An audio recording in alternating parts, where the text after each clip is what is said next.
নবী সিজদার মধ্যে পড়ে কাঁদতে থাকবে, ইয়া রব হাবলি উম্মতি, আল্লাহ আমার উম্মত গুনাহগার, আমার উম্মত গুনাহগার, আমার উম্মত গুনাহ করে ফেলছে, আল্লাহ আমার উম্মতের কি হবে, আল্লাহ আমার উম্মতের হবে কি?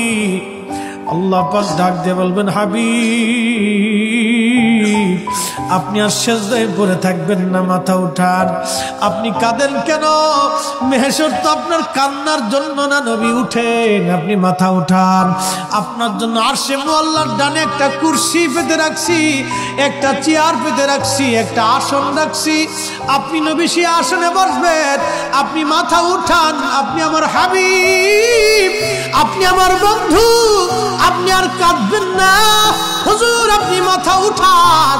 আল্লাহর নবী তখন বলবে, ইয়া রব হাবলি উম্মতি, আল্লাহ আমার উম্মত গুনাহ করছে।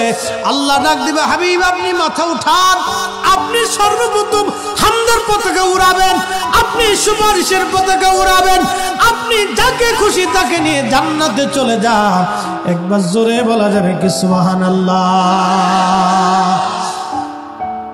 নবী আমার ডেকে বললেন, আয়েশা রে, মানুষের জীবনের কঠিন সময় যখন তার মৃত্যুর সময় এসে যায়, কঠিন মৃত্যুর দূত আসে, যখন গুনাহগার ব্যক্তি, যখন নাফরমান ব্যক্তির কাছে মৃত্যুর দূত আজরাইল আলাইহিস সালাম আসে, বিকট চেহারা নিয়ে আসে, দুর্গন্ধময় পোশাকগুলি নিয়ে আসে, দুর্গন্ধময় পোশাকগুলি নিয়ে আসে, বান্দাকে ধরতে আসে। তখন এই আত্মাটা, রুহটা মাথার দিকে একবার দৌড়ায় যায়, হাতের কোনার দিকে দৌড়ায় আসে, পায়ের তলার দিকে দৌড়ায় যায়, সারা শরীরের ভিতরে ছটফট করতে থাকে। তখন এই মৃত্যুর যন্ত্রণা বাড়তে থাকে, এত কঠিন যন্ত্রণা তার হয়।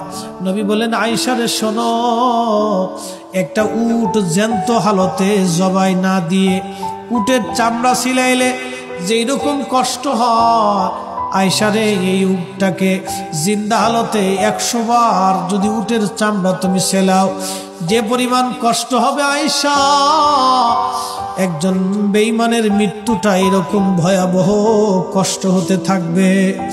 আয়েশা রে তুমি কি জানো ইমানদারের মরণটা কেমন হবে?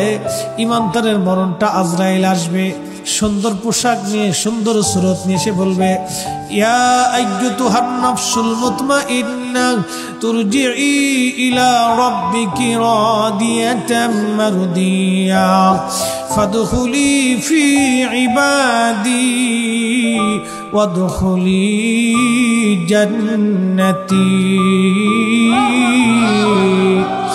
ইয়া আইয়ুতুহান নাফসুল মুতমাইন্না, হে নফসে মুতমাইন্না তুমি আসো, ইরজিই ইলা রাব্বিকি রাদিয়াতাম মারদিয়া।